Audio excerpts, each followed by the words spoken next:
Crowcoin has been having a very good month as the project is up over 48%. We also have it up about 23% in the past 7 days, and as of the time of this recording, it is up 7% in the past day alone. Now, this pump has coincided with some changes that were made to the Crypto.com Visa card earlier this week, and we're going to talk about what that means for current Visa holders and Crowcoin itself. You can expect to hear about all this and more in today's episode of the Everything Crypto Show. Now, before we hop into today's content, just a friendly reminder that I am not a financial advisor, nor do I offer financial advice on YouTube. I am simply here for your crypto news and entertainment purposes. And if you do find these videos informative or entertaining, please consider hitting that sub and like button, and I do appreciate all of the support. So we're going to talk about Crowcoin today, and I haven't talked about this project in a while. No, it is not because I don't own the project anymore. It's simply because the last time we spoke about Crowcoin, I said that 5.5 cent level was an area that I was watching, and Crow was really just in this range for quite a long time here, right? Like for over a month, it was range bound here, so there wasn't really much to talk about as there was basically next to no movement. However, that 5 cent level, which we did talk about, has acted as a very strong area of support. Crow has finally made a move above the bull market support band, which has been acting as resistance for this project since March of 2022. And yeah, Crow is finally making some moves. So I do want to talk about this project again, as there is finally some meaningful news to talk about.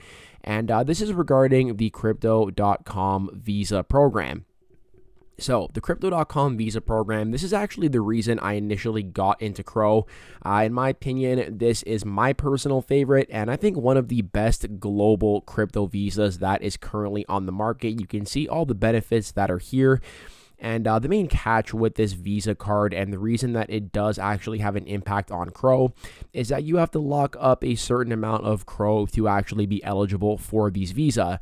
So the Midnight Blue, it's $0. You don't have to lock up any Crow for it, but it has no benefits. You're just paying for the card, or actually you're just ordering the card with the Crypto.com logo for free. The Ruby Steel, you have to lock up $400 worth of Crow USD. The Royal Indigo and Jade Green, you have to lock up $4,000 USD worth of Crow. The Frosted Rose Gold and Icy White is $40,000 USD worth of Crow. And the Obsidian Black card is $400,000 USD worth of Crow locked up. And the catch with these cards is that you basically have to lock up your Crow for a 180-day period.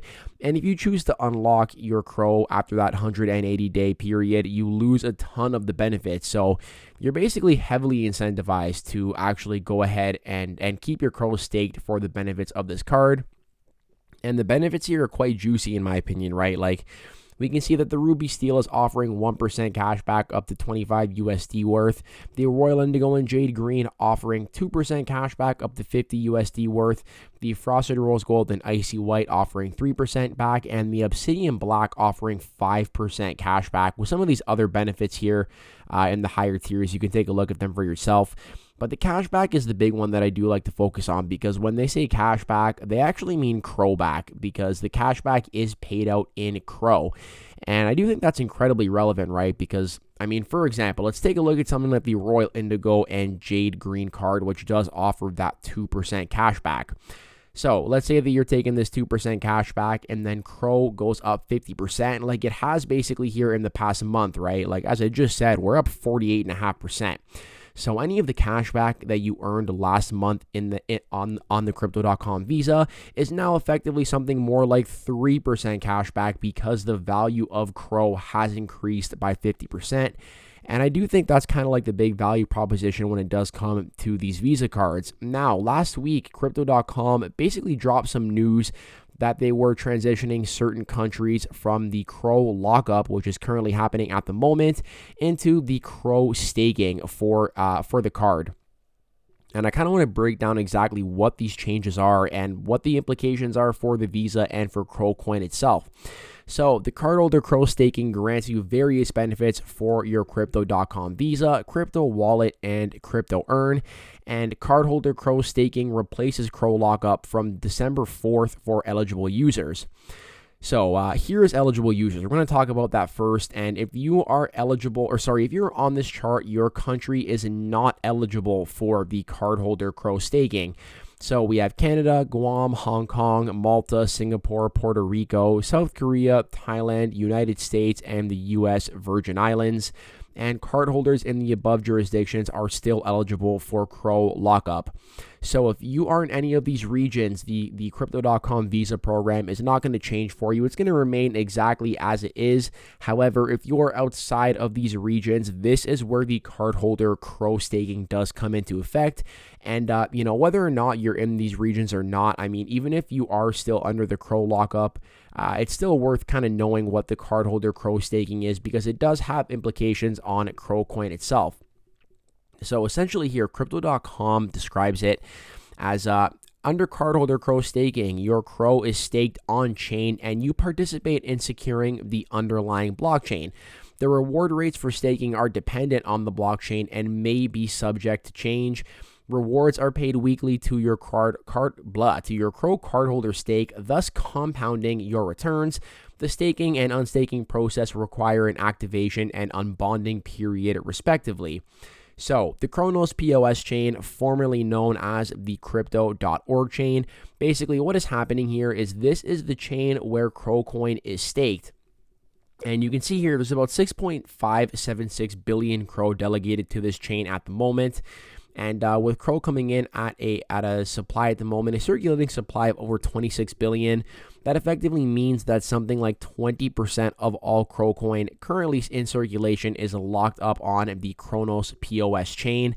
And effectively what they're doing now is they're taking the Crow that is being locked up for the card, they're locking it up on the POS chain to basically help support the blockchain.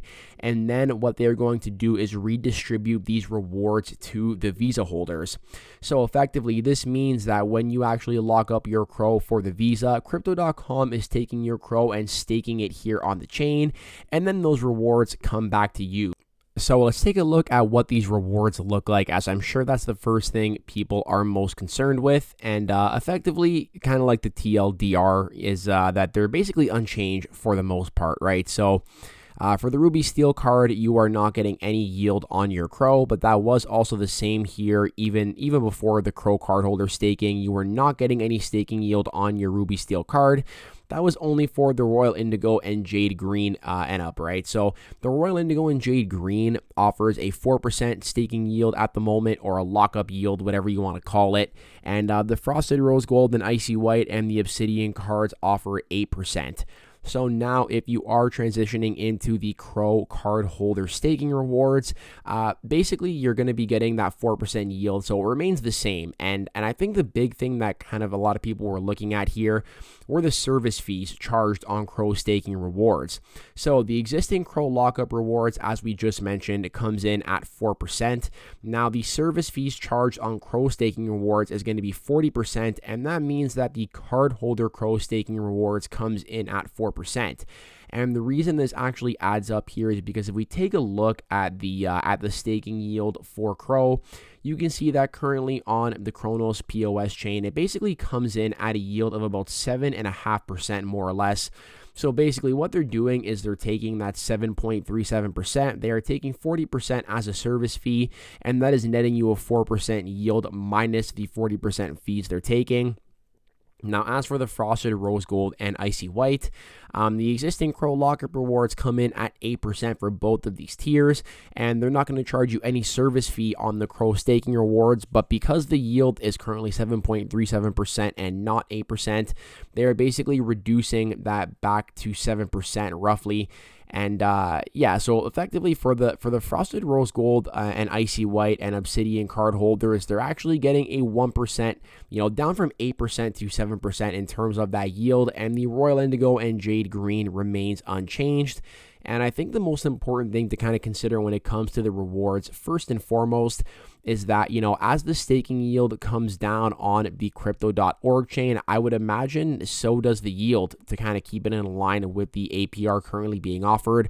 So that's the one thing to kind of mention. And I think that would be the biggest risk to the current Visa is that, the staking yield could potentially go down as time goes on and as more CRO is delegated to the chain, which means rewards are being distributed to more and more people. That is why the yield goes down. And that's something to kind of keep in mind for the future.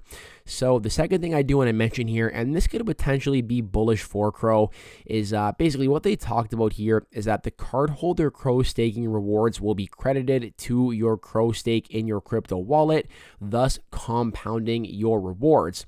Should you choose to unstake, a 36-day unbonding period applies, during and after which your CRO will not be eligible for any cardholder CRO staking rewards, and you will enjoy non-staking Crypto.com Visa benefits, which, as we said earlier, are kind of dog. So you do want to keep it locked up if you are trying to enjoy the full benefits of the card. So in terms of like the supply aspect of CRO here, I think the big difference is that they are auto compounding your rewards now. So the way it works with the CRO lockup is you can actually take your lockup rewards you get each week and sell them, and it is separate from your Visa stake.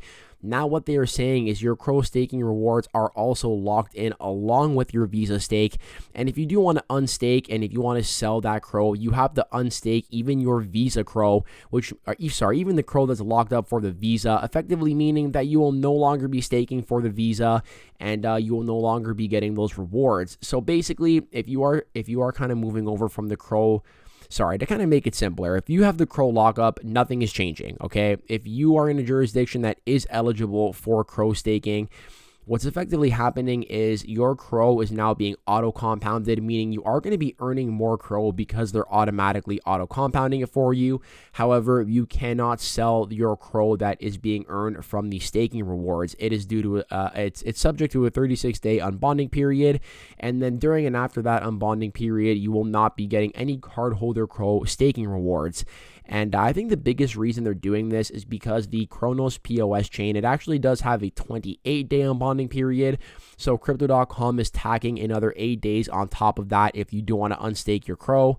And I mean, that kind of makes sense from their perspective, is that, they're basically holding it for the 28-day unbonding period plus another 8 days, so just over a week. And yeah, I think the biggest thing in the long run here is that, the big negative, I would say, is that increased adoption of the Cronos POS chain means more people staking, means the APY goes down, meaning that the new staking rewards also goes down over time. If we do continue to see that adoption for the Cronos POS chain. But the positive is that basically anybody who's locked in for the Visa cannot sell their staking rewards, and if they do, it is now subject to over a month waiting period. So let me know what you think about the new Crypto.com Visa rewards in the description down below. And I actually am planning to do more of like an update, just generally speaking, on CROcoin for my next video, and kind of talking about the whole ecosystem, including Crypto.com, the Cronos POS chain, and the Cronos chain itself. And I do hope to catch you all in that video. So I hope you are all staying happy, safe, and healthy, and I hope to catch you in the next one. Peace out for now.